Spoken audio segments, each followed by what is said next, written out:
بقي أن أشير إلى أن ملتقانا قرر من اليوم اعتماد قسما للإعلاميين العرب في حفل افتتاح دوراته العربية.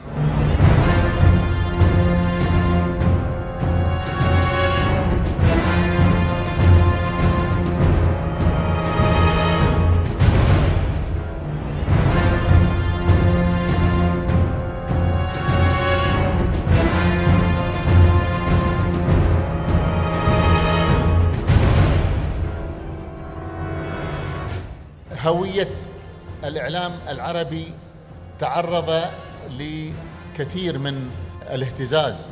الحكومات أول المتهمين في أنها تحاول السيطرة على وسائل الإعلام.